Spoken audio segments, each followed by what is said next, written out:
করেন যদি শফিকুর রহমান করেও থাকে বা যেটা লেখার চেষ্টা করা হয়েছে, সেদিন কি বলেছে যে যারা বাইরে কাজ করতে যায় সবাই পতিতা? এটা বলা হয়েছে?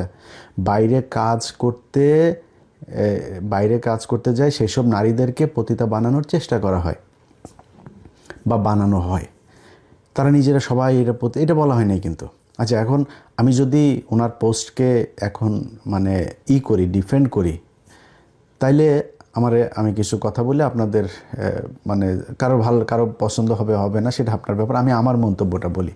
আচ্ছা ভাই, ধরেন বাংলাদেশে যেসব নারীরা কাজ করতে যায়, এই দেশে আমার অনেক মা বোন, আমার দেশের মানুষ অনেকে বাইরে কাজ করতে যায়, তারা সবাই মাঠে গিয়ে ইয়েতে গিয়ে বসেদের সাথে ঢলাঢলি করতে চায় এরকম না। এখানে কিছু মানুষ আছে, কিছু নারী আছে যারা অফিসে, এরকম নারীও আছে, আমরাও তো অফিসে জব করে এসেছি, ভাইয়া ভাইয়া আমার ভাইয়া এটা একটু দেখেন, মানে এমন করে আপনার ঘাড়ে পড়বে, বুঝাই যায় যে সে খুলতে চায়। এরকম কিছু নারী কিন্তু আবার কিছু কিছু অফিসে আছে। তো তাদের কথা বাদ, আমি ভালো নারীদের কথা বলি। আচ্ছা আপা, খালা, মা, আপনারা যারা চাকরি করেন, আপনারা চান না যে মানে আপনার ইজ্জত নিয়ে আপনি কোনো যৌন হয়রানির শিকার হবেন না, এরকম একটা সমাজে, এরকম একটা অফিসে, এরকম একটা পরিবেশে আপনি কাজ করতে চান? এটা চান তো? যদি সেটা চান, এই পৃথিবীর ভেতরে ইসলামের চাইতে সুন্দর নিশ্চয়তা এই পৃথিবীর কোন দেশ, কোন আইন, কোন আদালত দিয়েছে আমার একটু বলেন। আমাদের মুসলমান হিসেবে বাংলাদেশের মানুষের গলায় দড়ি দিয়ে মারা যাওয়া উচিত।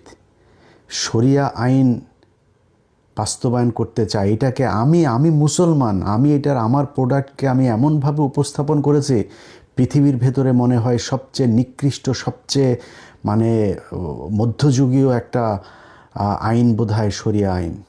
আর ভাই, শরিয়া আইনের ভেতরে, পৃথিবীর ভেতরে নারীদেরকে যেই ক্ষমতা, যেই স্বাধীনতা, যেই আপনার আর্থিক নিশ্চয়তা দেওয়া হয়েছে, এই পৃথিবীর ইতিহাসে কোনো ধর্ম, কোনো গোষ্ঠী, কোনো দেশ, কোনো রাষ্ট্র, কোনো আইন, কোনো শাসন ব্যবস্থা দিতে পারে নাই। আপনি চ্যালেঞ্জ করবেন, আপনি বলেন এই পৃথিবীতে এমন কোন দেশ আছে, কোন দেশের আইন আছে, একজন নারীকে আপনি বিয়ে করবেন, বিয়ের আগে আপনাকে নির্দিষ্ট দেনমোহর করতে হবে। আমাদের দেশে দেয় না, মাপ চায়, তারপরে বলে ওকে ঠিক আছে, যে ওরাও জানে, মানে এটা আমরা এই শরিয়ার এই ইয়েটাকে আমরা এমনভাবে ব্যবহার করেছি যে কারো যদি একজন ডিভোর্স হয় তখন সে টাকাটা পাবে, ওই দর কষাকষি করে যে 30 লাখ 50 লাখ, এখন তো কোটি টাকায়ও দেনমোহর হয়, দেয় না কেউ, না দিয়ে কী করে, ওইটারে ওই যে যখন ডিভোর্স হয় তখন ওইটারে নিয়ে এক গুতাগুতি শুরু হয়, হ্যাঁ এই টাকা এখন দিতে হবে। তো জিনিসটা এরকম না, জিনিসটা ইসলাম বলেছেন আপনার স্ত্রীর শরীরে টাচ করার আগে আপনাকে এই টাকা শোধ করতে হবে, আনলেস আপনার স্ত্রী যদি মাপ না করে। যদি মাপ করে দেয় সেটা ঠিক আছে। আচ্ছা, এখন আমাদের সবাই ওইটাই করে।